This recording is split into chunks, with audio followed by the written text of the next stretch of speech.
Hello there and welcome to another exciting edition of BizTech on GhanaWeb TV with me, Mauli Aholimega. Today my guest is an astute economist as well as the Chief Executive Officer for Dalex Finance, Mr. Joe Jackson. We'll be talking about tax reliefs as well as economic recovery plans for the Ghanaian economy. Mr. Joe, welcome to the show. How are you? I'm good. It's a good time, you know. Yeah. There's a new wind blowing through the whole country. There's a lot of optimism. So we're all very hopeful that this new regime will bring us improved narratives. Nice one. So speaking of hopeful, I mean, you are recently announced as the Chief Executive Officer of Dalex Finance. How have things been here so far? Oh, listen, in the financial sector is a tough time. Interest rates are through the roof. The domestic debt exchange program has wreaked havoc on our balance sheets. And you know, what makes it worse is that when there's an economic downturn, like we've had in the last 3 years, 3 years, yeah. What then happens is that there's a lot more failure amongst the people we lend to and we all literally lend to the SMEs. So you squeezed in between two things. You squeezed in between the fact that this economic downturn was particularly devastating to the balance sheet of the financial institutions Yes. through the DDP. Yeah. Then the customers we lend to are also not in a good state. Yes. So a lot of the financial institutions have had a hard time. NPLs, that's non-performing loans Yeah. or defaults by customers have been rising, but we're still hopeful. Speaking of hope, in terms of what do you make of the general state of the economy, particularly we've gone through an IMF program, we are still under that program. What do you make of the general state of the Ghanaian economy in itself? Well, first of all, the last 3 years have left us even broker than we have been. Why do you say that, sir? The last 3 years, what have we done? First of all, we can't borrow like we've been borrowing. So we've had to tighten our belts. We're still, right? We've been, inflation has gone through the roof. Listen, the effect of inflation has been incredible on this economy. Of 54% back in 2022. Let me tell you what the real effect is like. Suppose I used to buy a drug, right?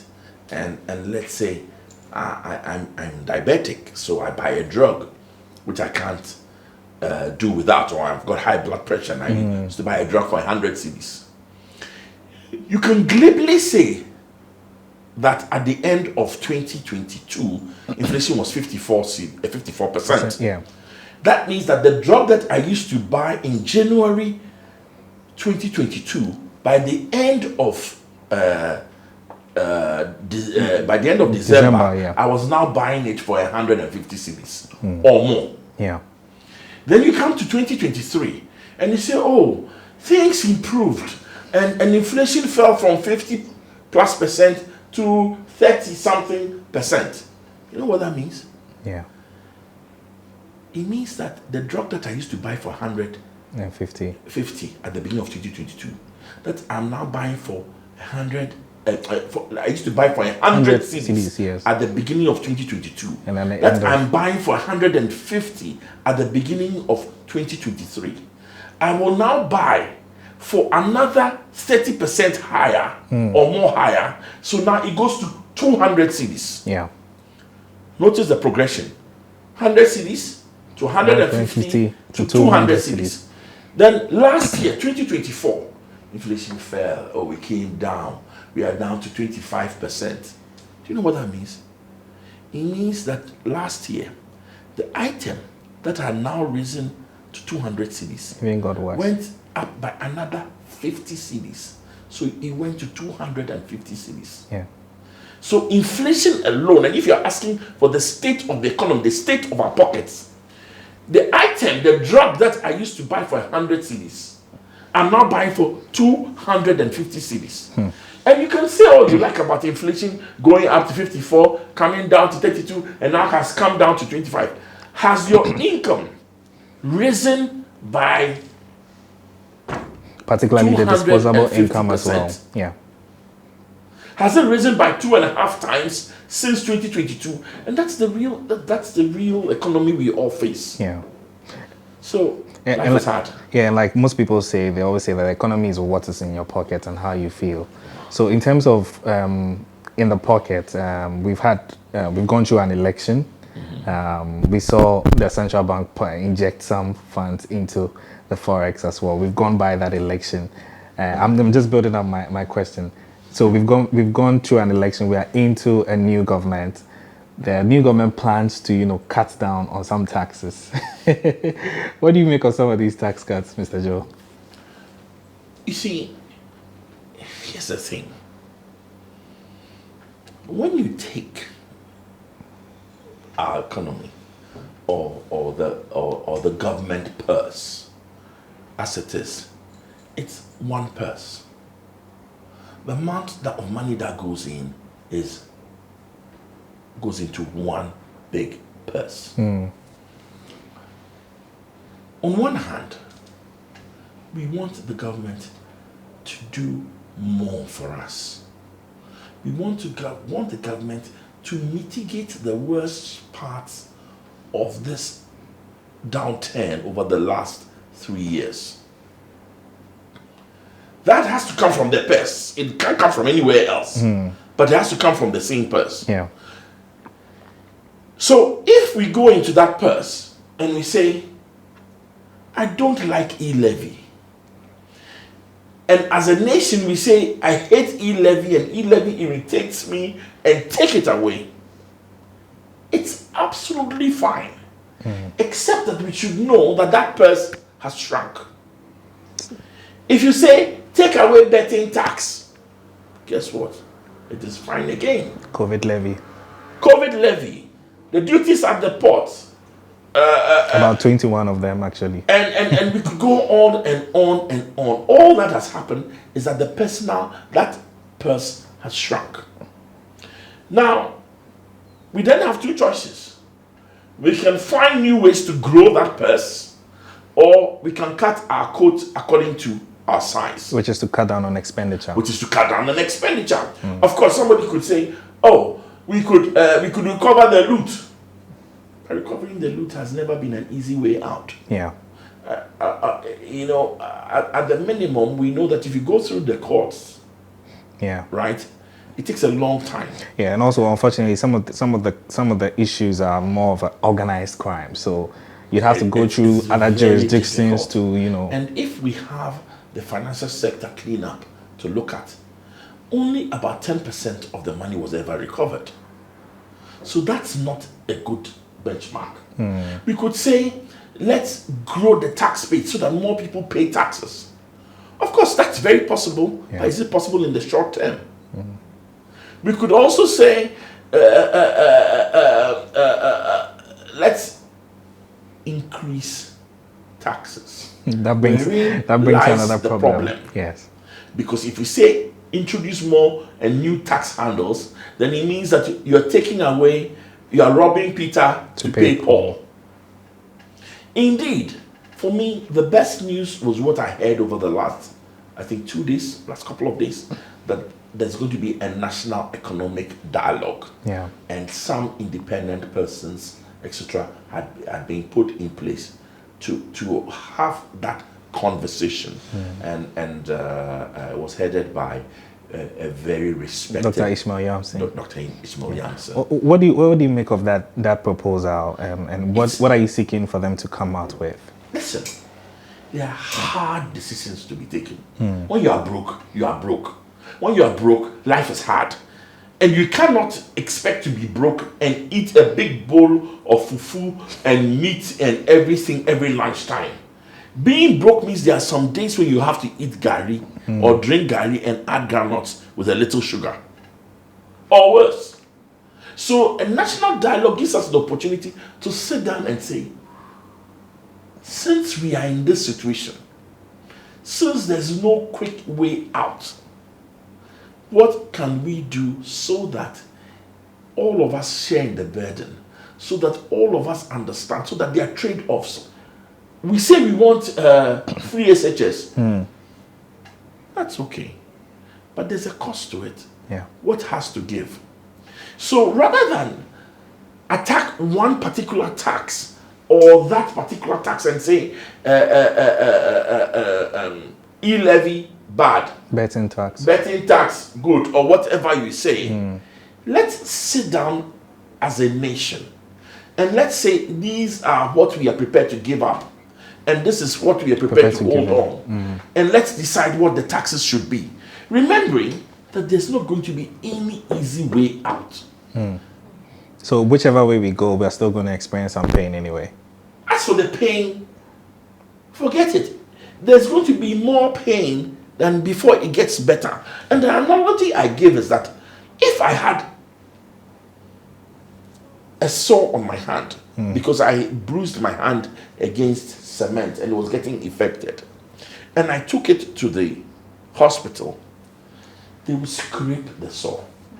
The scraping may actually be more painful than what I was experiencing before I went to the hospital. Because that impact is...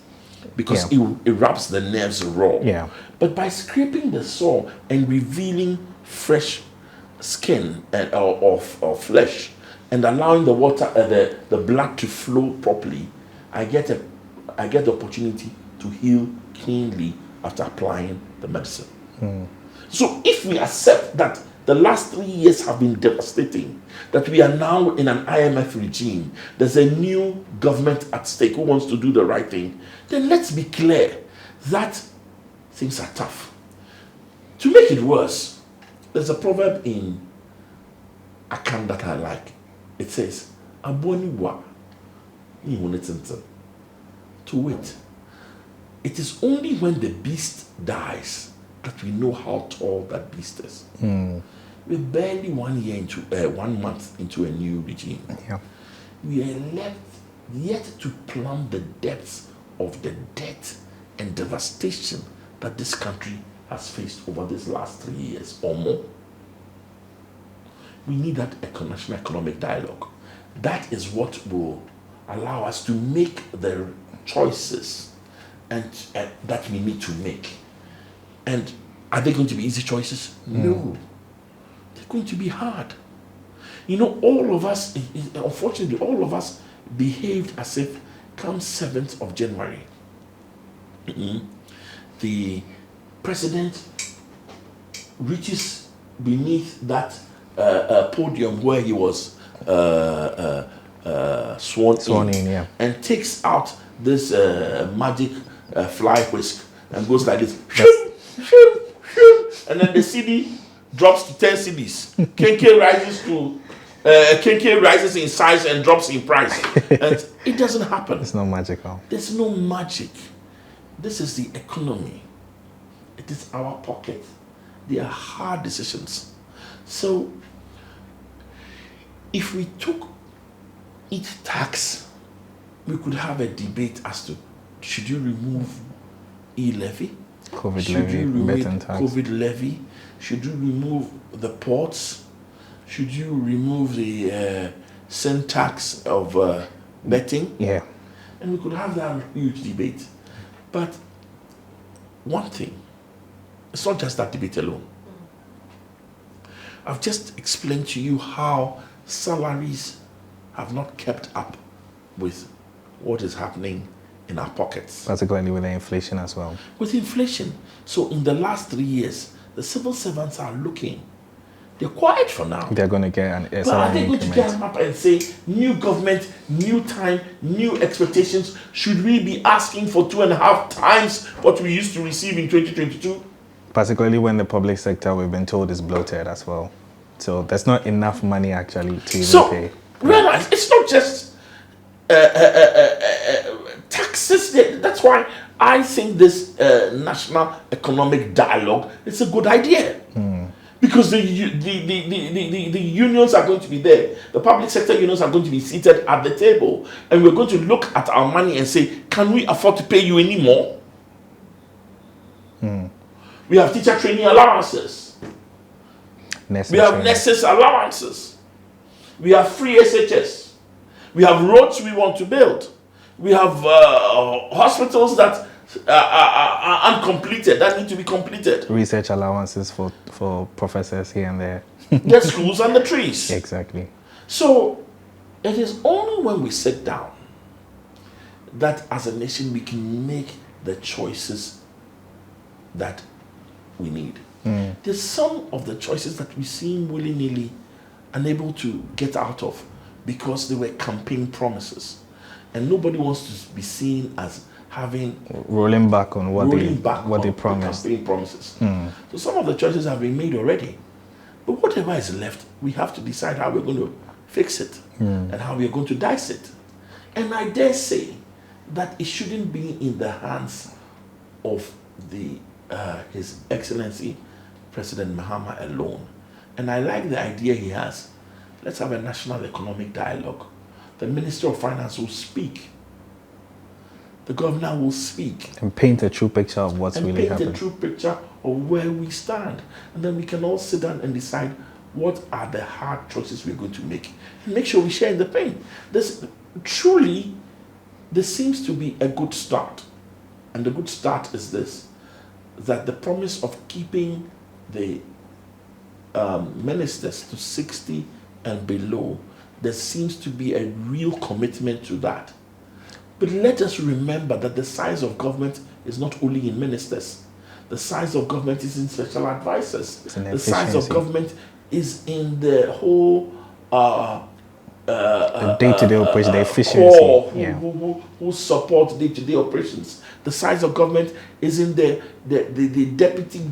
deputy chief executives who have been appointed to the what do you call it, to the SOEs and stuff like that. All that should be eliminated for greater efficiency. Yeah. Right. So there are hard decisions to be taken. There are some contracts that we have to renegotiate. Yeah. Because we just don't have the money.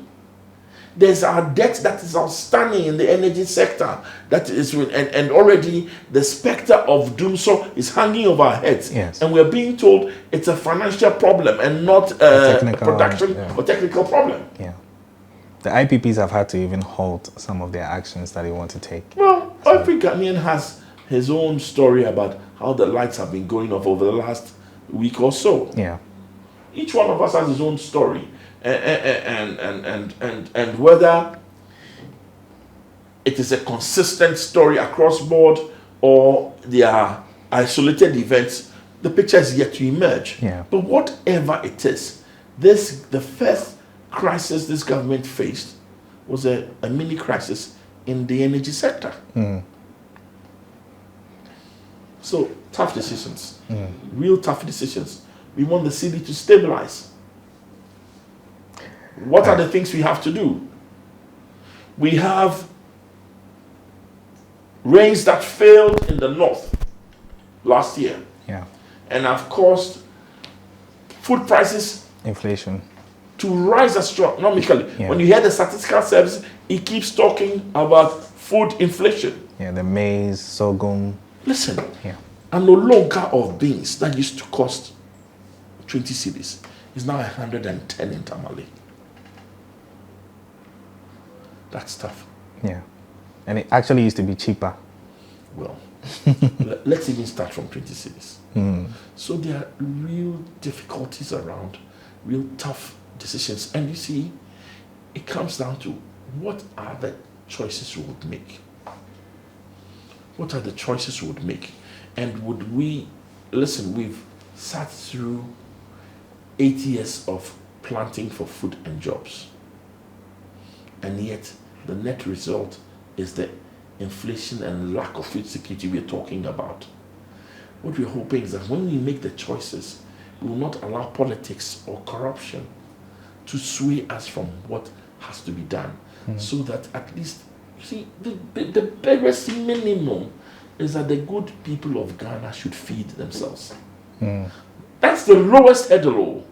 And so when they can't feed themselves, you see, at a certain level, are we surprised at the results that the ruling MPP got in the northern part of this country? Doesn't there seem to be a strong correlation between the hunger that was up north and the results they got? Yeah. The results are there for all to see and for all to analyze and for all to draw conclusions. So we've got to address that. Thank you very much, Mr. Joe. So I'll just take a quick break and I'll be right back. Yes. I've been speaking with Mr. Joe Jackson. He's an economist as well as the Chief Executive Officer for Daylex Finance. We'll be right back.